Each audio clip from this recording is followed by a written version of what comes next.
All right, Bones. While away on international duty with the Italians, Steven Al-Sharari reportedly tested slightly positive for COVID, according to the team doc. There are reports that you tested slightly positive for something the last time you returned from international duty. Yeah, it was herpes. How do you test slightly positive for herpes? You know, Bones, it's here for a week, then it leaves for 3 weeks, and then it comes back again, slightly positive. That's not how it works. If I was one of the unfortunate women that have had sex with you, I'd be slightly concerned.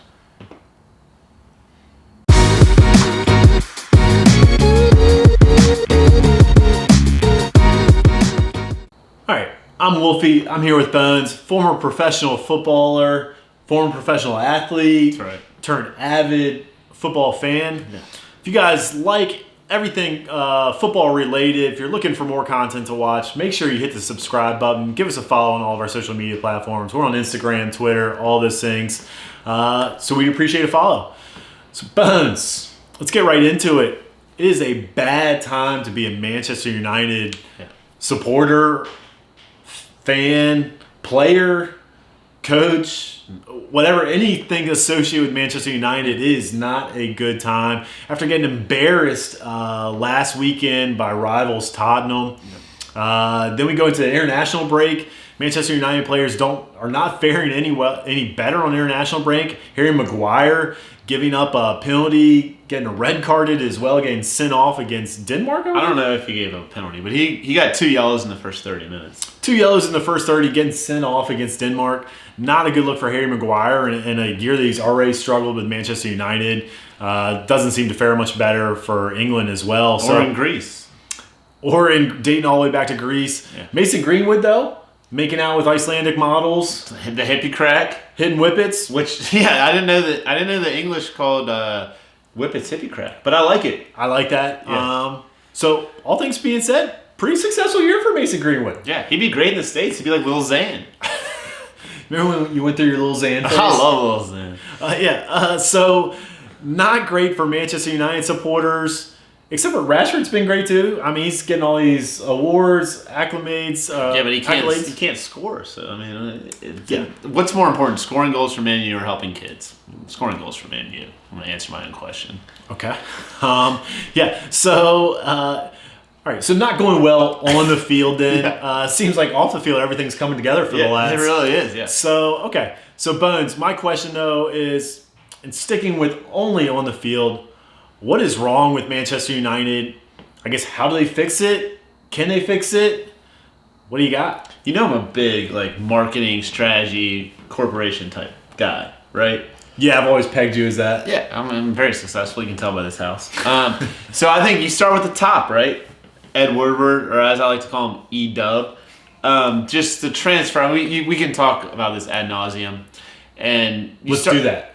Yeah. Because that's what this podcast is about. So let's go ahead and talk about that ad nauseum. Got a neighbor on a scooter with something.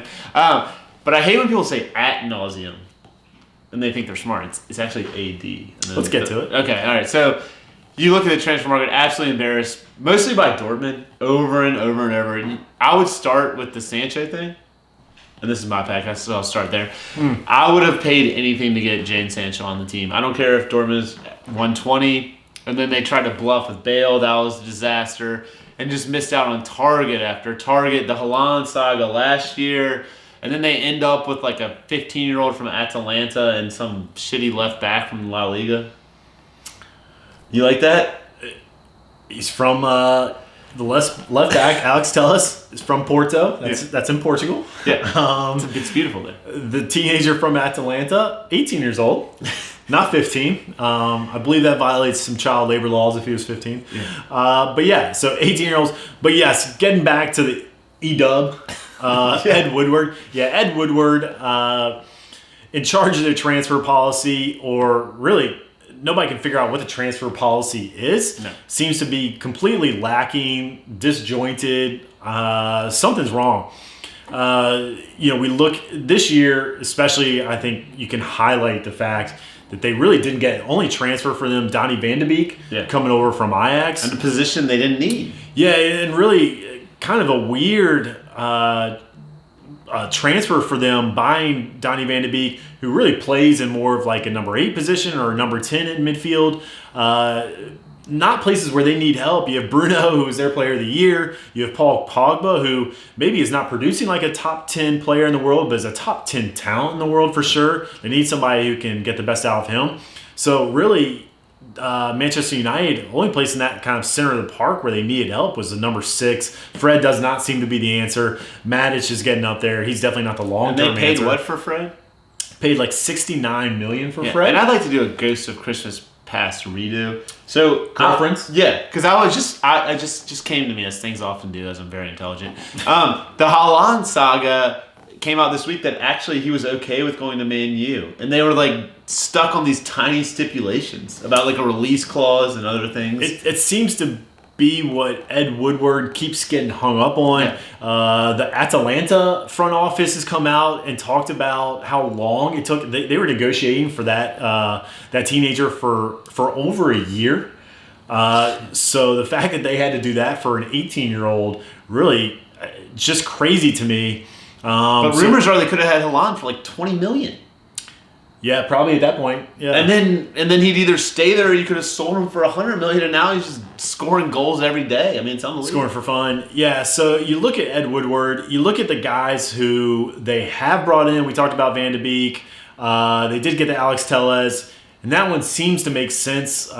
He's left back. They need a left back. They need someone to either get Shaw out or at least push Shaw, show him where the salad bar is, and then so that one makes sense.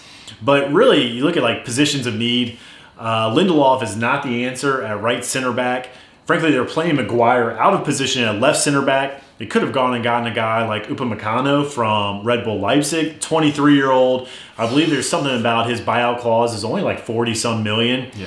Which he's 23, like I said, so he seems like a perfect age. I have such a weird crush on him. He is a world-class center back. Like he does. He's good. He could be. He could turn into a world class. Okay. He's not world class yet. He's world class. What's your definition of world? I mean, he does dumb shit every once in a while. A world class is somebody that can like walk into any starting 11 right now. He's someone I want to date my daughter. I don't want my daughter dating some 23-year-old who's like doing well and like on an upward trajectory to be above average. I want him dating someone like that who's gonna be. He's got a little quirks to him, but he could be one of the best people in the world. I bet he is an absolute hog. If you resign your daughter to taking that. Well, that's the problem with your mind. But yes, I want my daughter to be sexually fulfilled once she's born. Okay. I hope he can do that for her. Yeah, I mean, my God. Yeah, so just the transfers that they have made. Oh, you like that Some one? of them Yeah. have not made sense. The ones that they have missed out on have just been absolutely embarrassing for a club of Manchester United's status in the world of football. Bones, there was a report coming out, and again, Dortmund seems to just bend over.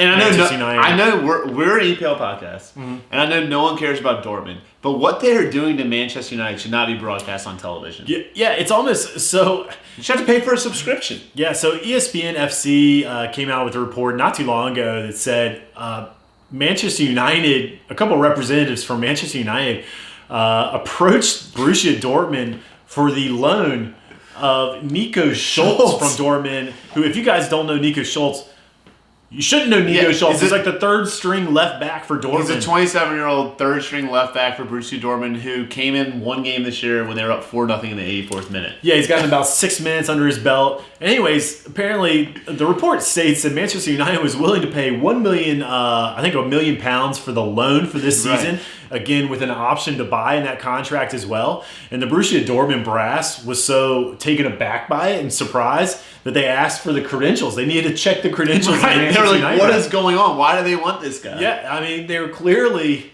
getting fucked with by somebody who was like prank calling them. And this is after Sancho, after Haaland, after Jude Bellingham. Yeah. Who Bellingham is now starting for Dortmund as a 17-year-old. Yeah, crazy. So it would fit perfectly behind Pogba and Bruno.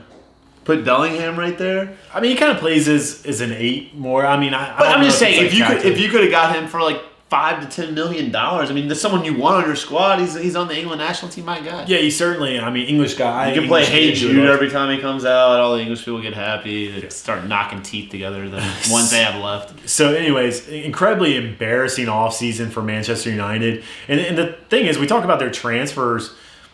It's not like it's not like they're completely missing out on people. We talked about Fred transferring in from like $69 million. Was a top target. Was thought to be a great prospect at that time, coming over from, I believe, like Shakhtar Donetsk. Just hasn't been right for him.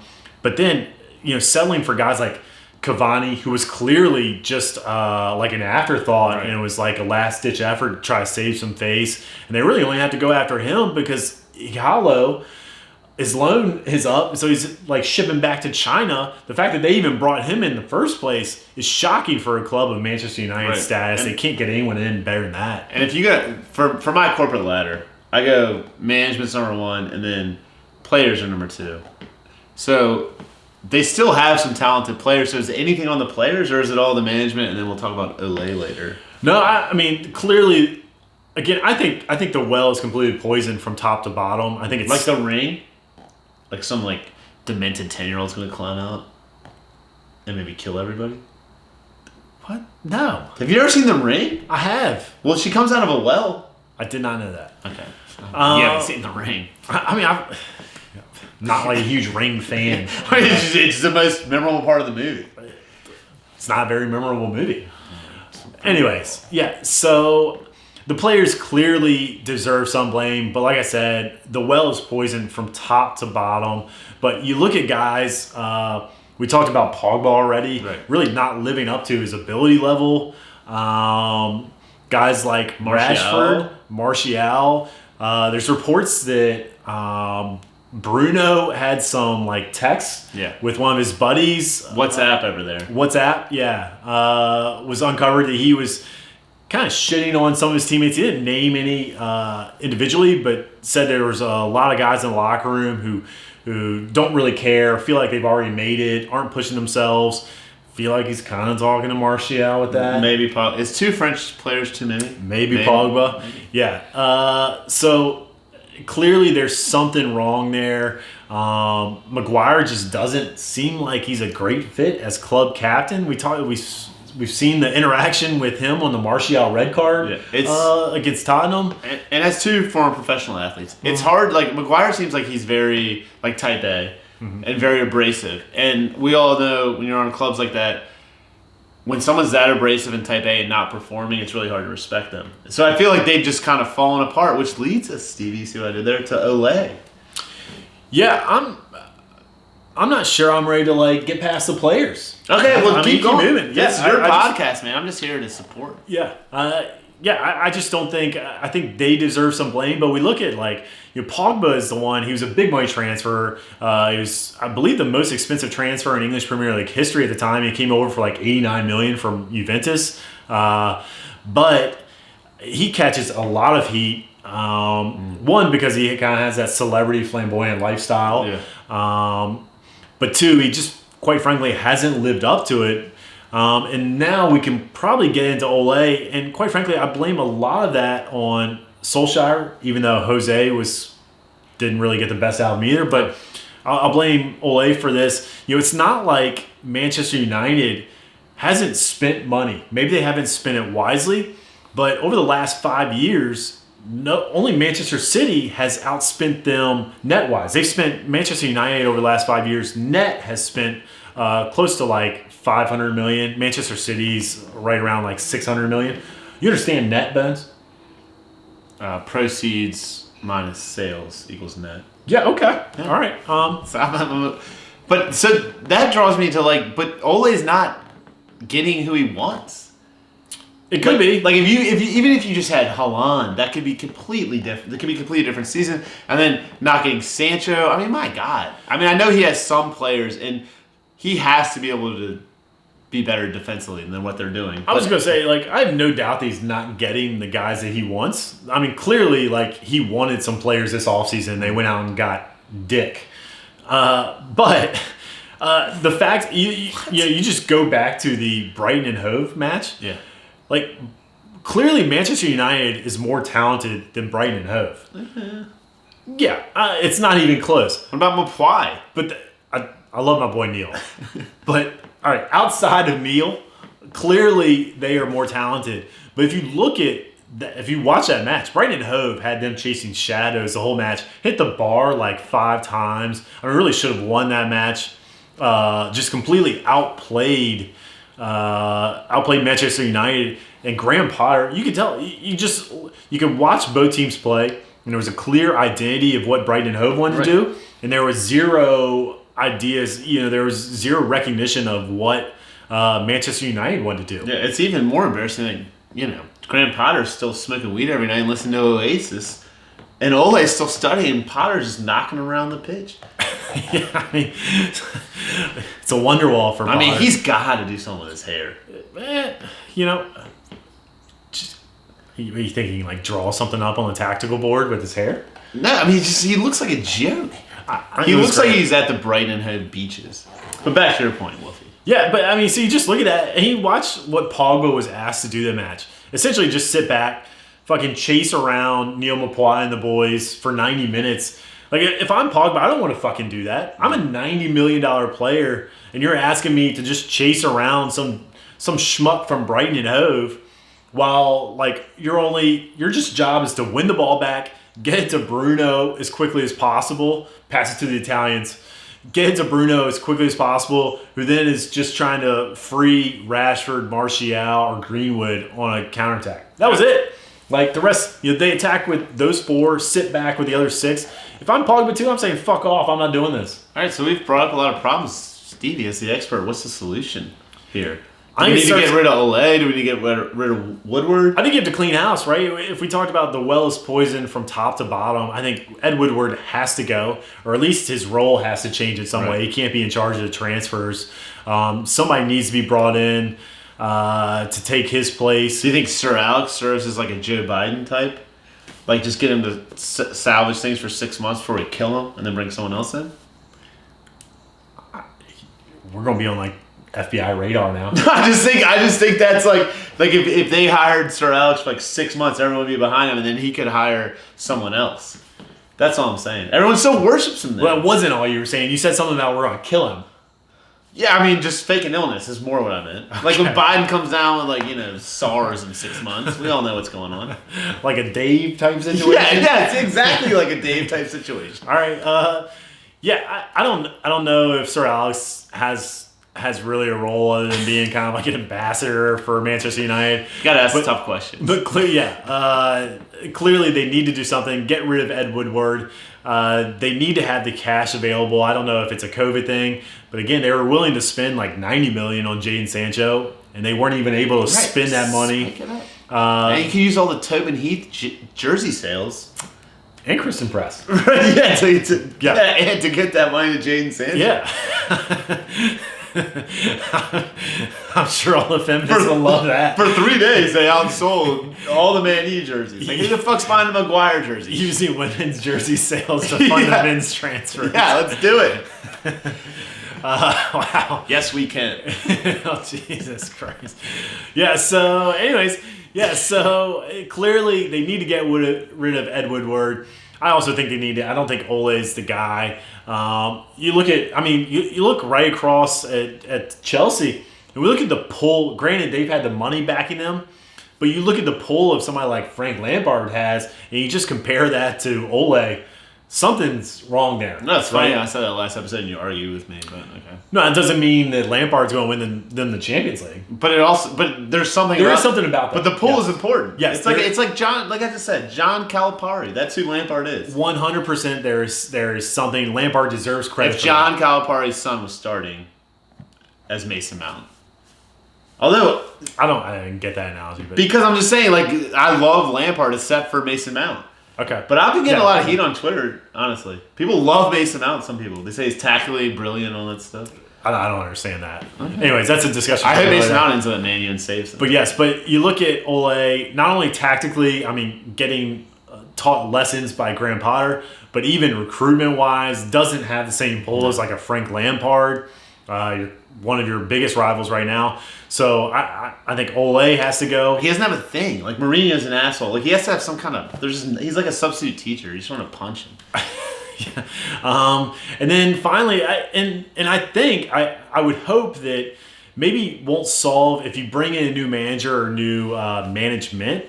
Maybe that's not going to solve your issue with the players' attitudes, but we've seen it. It still sparks a change. Still sparks some sort of effort in the players. Gives them a boost of energy. Whether that lasts or how long that lasts, who knows? But maybe that's up for the new manager to decide. So if we were going to pick one player that needs to raise their level to get them to at least top 4 this year, who would you say?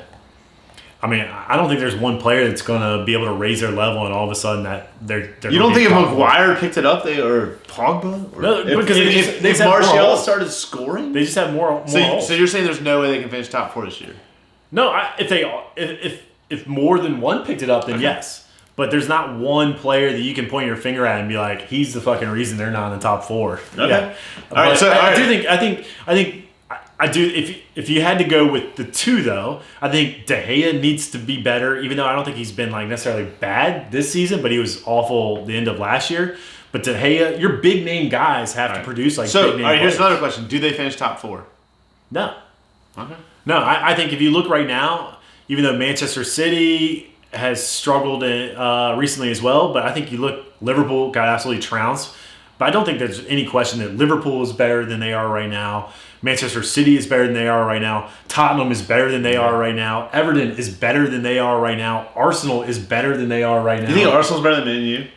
Yeah, absolutely. I don't think it's close. I'll bet you Man U finishes ahead of Arsenal. Yeah, all right, deal. $100. We don't need to shake on COVID. Oh, yeah, you're right. Even though we're like sitting here talking. Yeah, I mean, you have herpes, so what am I worried about? Yeah, but yeah, Arsenal. I mean, those are. So you have them now like that's 5 teams ahead of them right now. That's what about Leicester? I think Leicester's ahead of them right now. I'm not willing to like say that Leicester's going to finish. So you're putting Man U ahead. right now 6th. Yeah. So in no particular order, but we have Manchester City, Liverpool, Tottenham. I would say Chelsea's better than them right now. I don't even think I mentioned them. Yeah, so it's 7th. Yeah. So Liverpool, Man City, Chelsea, Tottenham, Arsenal, Everton. That's 6 right there. And so that brings us to this Saturday. We have Merseyside Derby, Everton, and Liverpool at 7:30 our time, and then Arsenal, Man City at 12:30. Steve, we're back. The international break was purgatory. Thank God. Yeah, and if you wanna catch like a great match in between, we head on over to Fox Sports for Dortmund versus who? Hoffenheim. Hoffenheim, that's a great match. Yeah, so you get to see Gio Reyna. ESPN Plus now. Unbelievable. Oh, ESPN Plus. But Gio Reyna, everybody has ESPN Plus. Yeah. Anyways, Gio Reyna getting off to an incredible start for Dortmund. So tons of action. We're back underway. So make sure you are subscribing to our channel, liking all of our Facebook page, all of our social media. Give us a follow. Keep up to date with all of the soccer. Vote on the polls. Get us up in the algorithm. My God. Yeah, so get us up there, and we will see you guys after this weekend's action, probably on Monday or Tuesday for another episode.